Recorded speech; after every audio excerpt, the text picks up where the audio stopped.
नहीं हम कब तक इस आक्रमण को रोक सकेंगे? मामा जी, देवताओं की शक्ति क्षीण होने के पीछे क्या कारण है?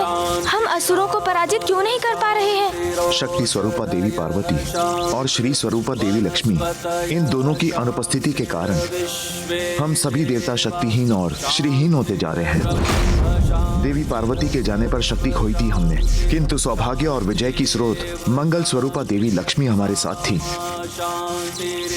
इसलिए उनके रहने तक हम असुरों से लड़ पा रहे थे।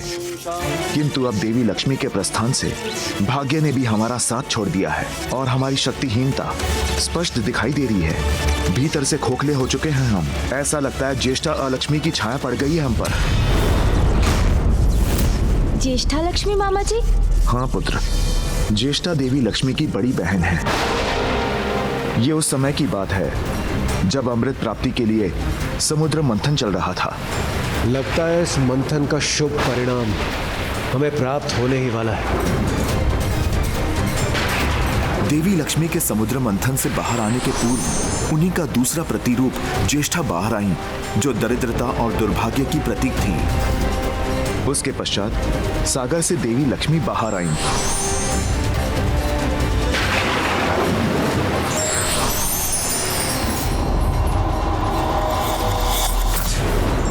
लक्ष्मी का वास तो बैकुंठ हो गया, किंतु ज्येष्ठा पर किसी ने ध्यान नहीं दिया। नारायण के तिरस्कार के बाद अब मुझसे विवाह कौन करेगा? तब दूसरा नामक एक ऋषि ने ज्येष्ठा से विवाह कर लिया।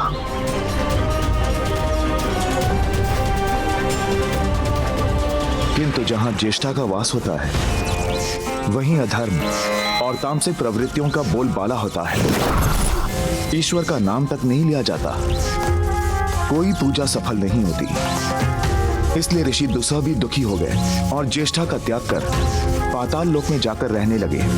जब ज्येष्ठा ने पुनः प्रश्न पूछा कि अब उनका क्या होगा, तब मैंने ज्येष्ठा को वरदान दिया कि जो पूजा पाठ नहीं करते, अधर्म कर्म में लीन रहते हैं, उनका धन, उनकी स्मृति सभी ज्येष्ठा का आहार बनेंगे।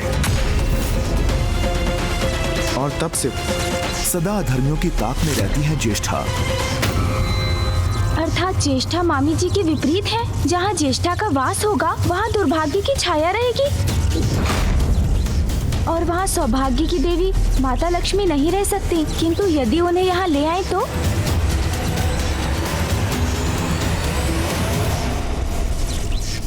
अद्भुत है तुम्हारी बुद्धि और तुम्हारी ये युक्ति। यदि ज्येष्ठा को यहाँ लाने में सफल हो गए, तो देवी लक्ष्मी अपने उचित स्थान पर लौटने के लिए विवश हो जाएंगी। हम सभी पुनः श्रीयुक्त हो जाएंगे, हमारा सौभाग्य जागृत होगा और हमारे शत्रुओं का दुर्भाग्य। किंतु ये तुम संभव कैसे करोगे गणेश? ज्येष्ठा का द्वेष है देवी लक्ष्मी से, वो यहाँ कदापि नहीं आएंगी। और अधिक विस्मय को इन पर।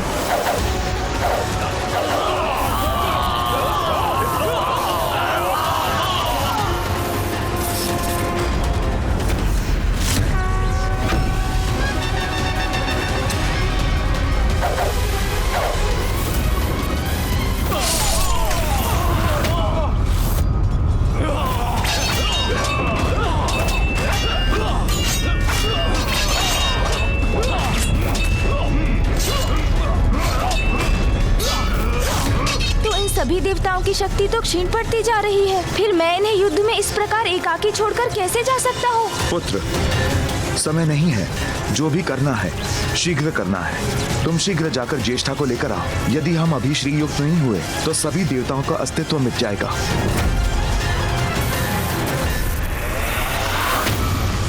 जाओ पुत्र जाओ। किंतु अंधकासुर के ये आक्रमण? पुत्र, हम करेंगे इस आक्रमण का सामना। तुम अपनी योजना पूर्ण करो, जाओ। उचित है पिताश्री। मूषक जी, शीघ्र आइए। चलिए।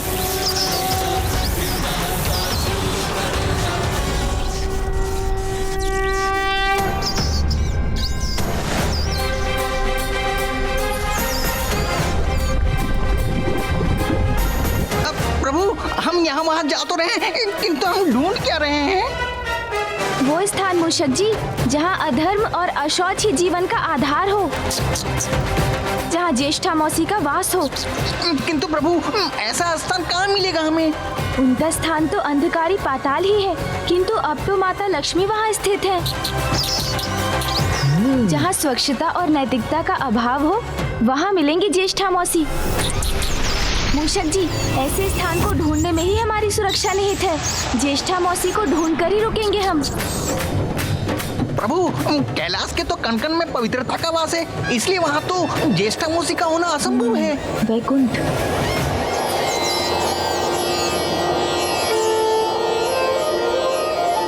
और मामी जी के वैकुंठ त्यागने पर भी वैकुंठ माता गंगा के समान पवित्र है, इसलिए वो वहाँ भी नहीं हो सकती।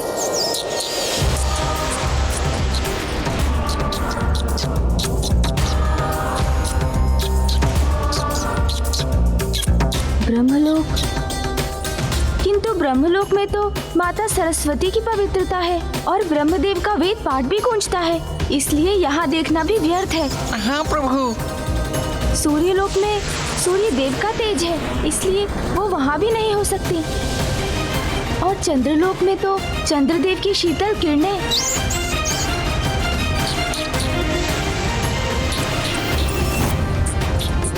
इंद्रलोक में अमृत स्थित है, इन लोकों में तो नहीं हो सकती ज्येष्ठा मौसी।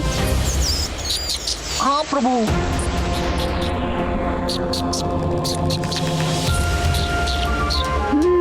मूषक जी, पृथ्वी पर ही संभव है ऐसा स्थान। चलिए पृथ्वी की ओर। जी प्रभु।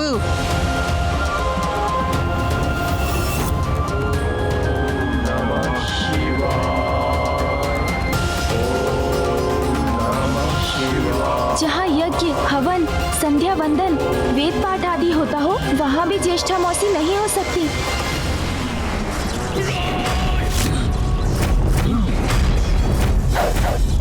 आक्रमण!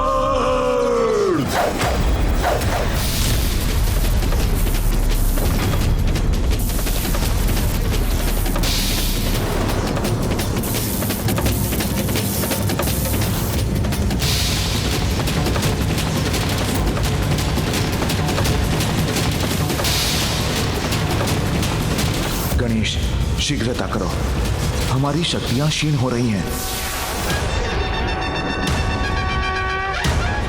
जहाँ देवता, अतिथि, गौ की पूजा होती है, जहाँ बालकों को अच्छे संस्कार दिए जाते हैं, वहाँ भी ज्येष्ठा मौसी नहीं हो सकती। आगे बढ़िए मूषक जी। जी प्रभु।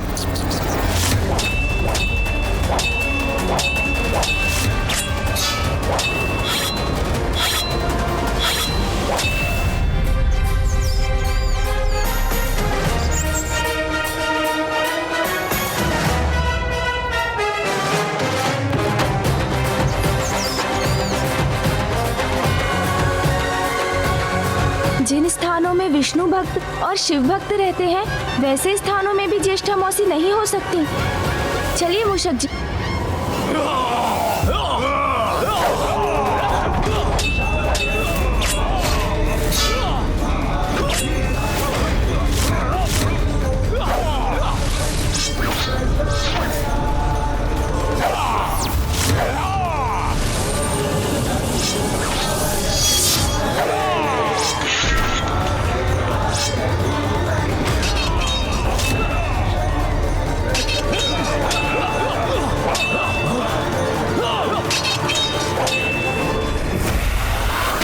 हमें ज्येष्ठा मौसी को किसी अन्य स्थान में ढूंढना होगा मूषक जी।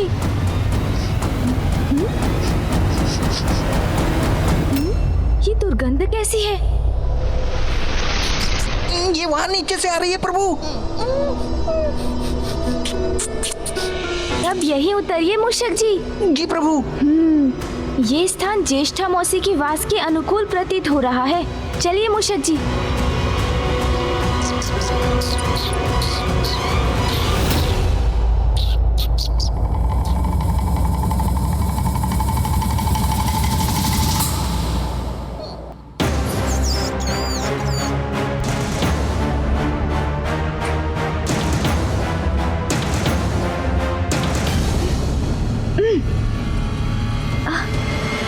अत्यंत दुर्गंध है यहाँ। यहाँ निकट ही हो सकती है ज्येष्ठा मौसी। मुझे देखना होगा।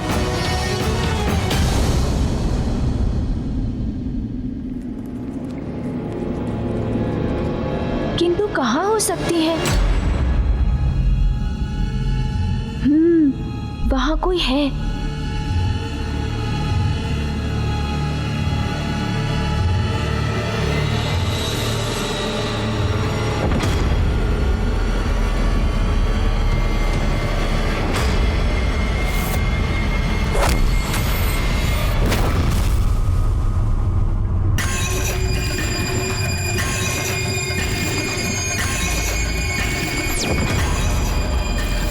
मौसी,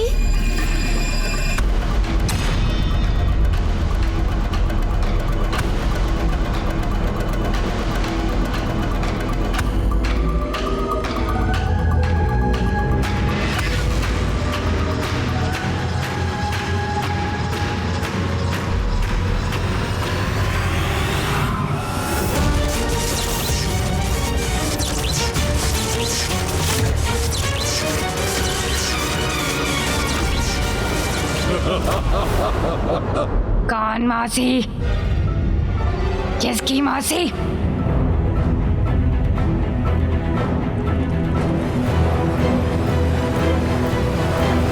कौन हो तुम? सर्वप्रथम तो मेरा प्रणाम स्वीकार कीजिए मौसी, उसके बाद मैं आपको सब बताता हूँ।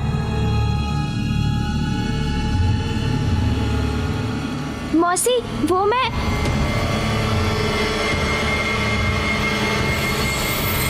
आप माता लक्ष्मी की बहन है ना? सत्य है, हूँ लक्ष्मी की बहन। तो उससे क्या? हाँ? माता लक्ष्मी मेरी मामी है, तो आप मेरी मौसी हुई ना? जो भी है, मैं तुम्हें मेरी स्मरण मुद्राएं आदि कुछ नहीं दूंगी। जाओ तुम, जाओ यहाँ से, जाओ। ज्येष्ठा मौसी तो कुछ सुनने के लिए तैयार ही नहीं है। तुम गई नहीं? हाँ?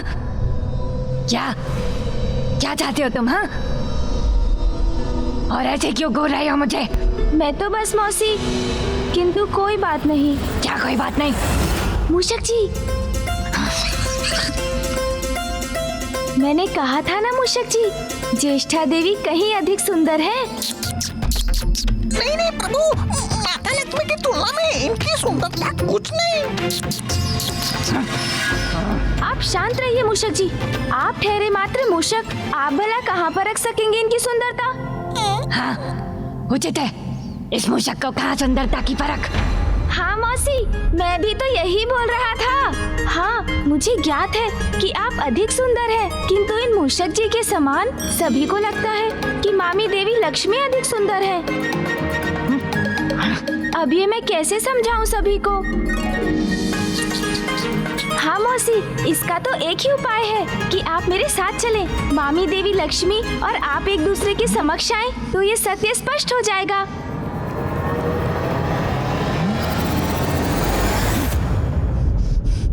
तुम्हारे साथ चलूं?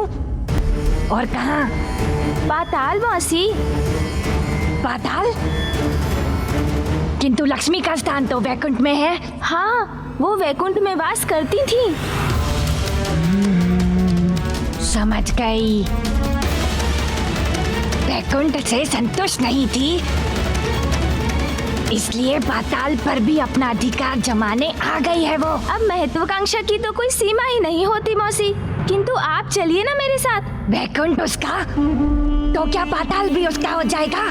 नहीं, पाताल पर केवल मेरा अधिकार है और सदा मेरा ही रहेगा।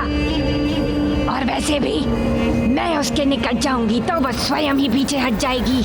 नहीं मौसी, ऐसे थोड़ी कहीं जा सकती हैं वो।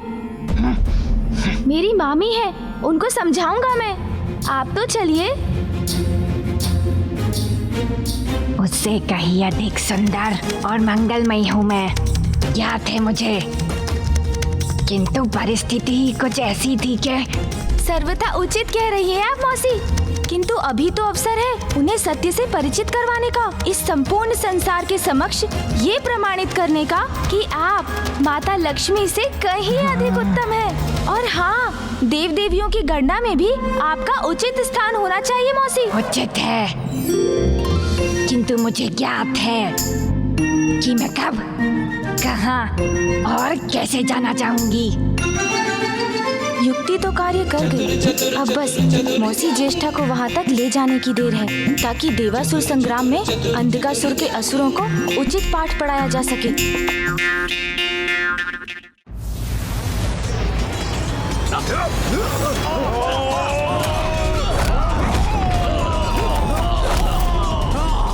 गंधर्व सैनिकों, मैं हस्ती मिटा दूंगा तुम्हारी।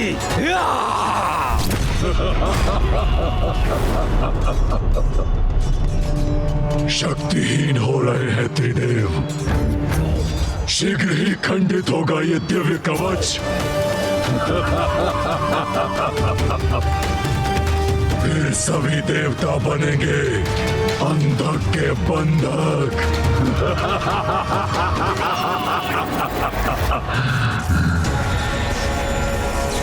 पुत्र गणेश, अनर्थ होने को है, शीघ्रता करो। कहाँ हो तुम? निकट है, अत्यंत निकट है वो विष्णुदेव।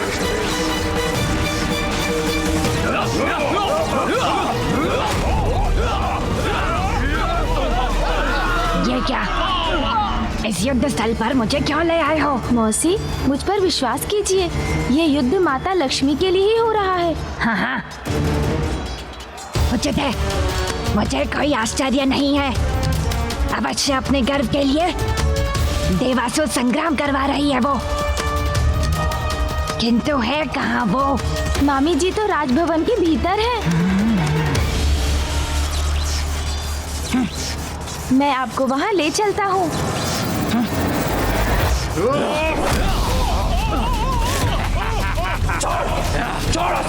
छोड़ दूं? छोड़ दिया देवता। आगे बढ़िए मौसी, आगे बढ़िए। लक्ष्मी को अपने निकट इतनी चकाचौंध क्यों पसंद है? कहाँ है वो? मामी जी तो उस बंद द्वार के पीछे है।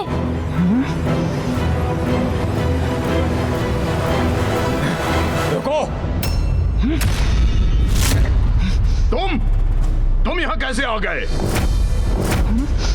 और ये बुढ़िया कौन है? मूर्ख! बुढ़िया किसका बोला तुमने? मौसी आप चिंता मत कीजिए, आप यहीं प्रतीक्षा कीजिए। इन्होंने आपका अपमान करने का दुस्साहस किया, इसका उचित दंड देता हूँ इन्हें। अब मैं और अधिक विलंब नहीं कर सकता। मुझे शीघ्र देवगणों की क्षीण हुई शक्ति पुनः लौटाने के लिए मामी जी को पूर्ववत और मौसी ज्येष्ठा को उनके स्थान पर स्थित करना होगा, किंतु इससे पूर्व इन असुरों को मार्ग से हटाना पड़ेगा। मामी जी निकट आ रही हैं। श्री के आशीर्वाद से मुझे पुनः शक्ति प्राप्त हो रही है। दुष्ट असुरों, मेरी मौसी के साथ अभद्रता का व्यवहार करोगे तो ये लो।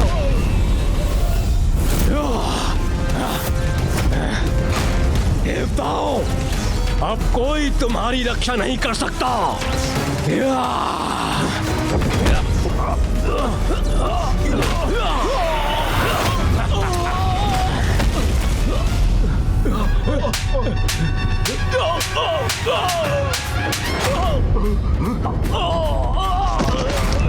एक को तो पाठ पढ़ा दिया, अब दूसरे की बारी।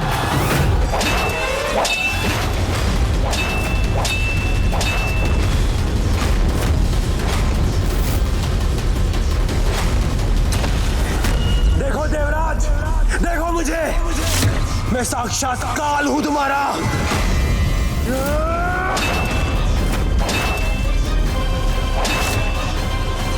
रुकूंगा नहीं मैं देवराज, तुम पर होने वाले प्रहार रुकेंगे नहीं।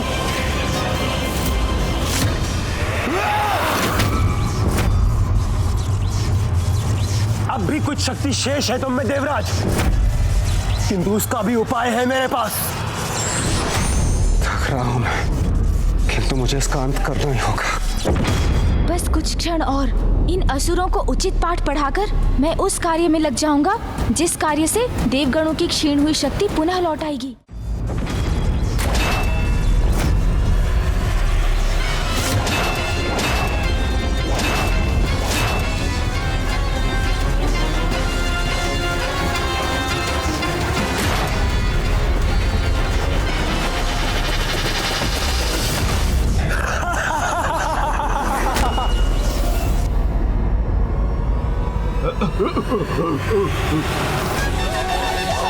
अरे इस पर तो मैंने अभी तक कोई प्रहार ही नहीं किया। हर क्रिया की प्रतिक्रिया होती है, ये नियम तो मुझे ज्ञात है, किंतु बिना क्रिया के भी प्रतिक्रिया हो सकती है। ऐसे नियम तो उन्हीं के समक्ष उत्पन्न हो सकते हैं जिनके कर्म और उपस्थिति दरिद्रता के निकट हो। प्रतीत होता है ये स्थान दरिद्रता के समान अनुकूल है।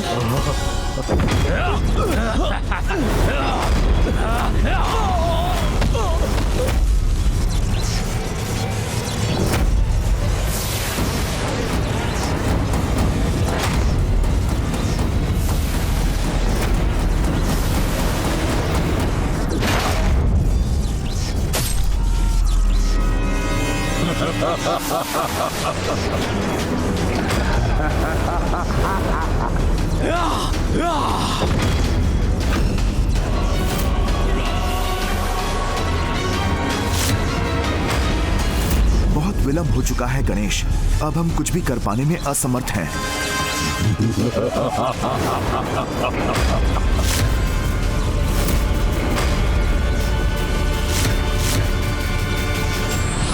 समस्या या परिस्थिति कितनी भी विकराल हो, उसका हल उसके भीतर ही छिपा होता है। आवश्यकता है उसे समझने की।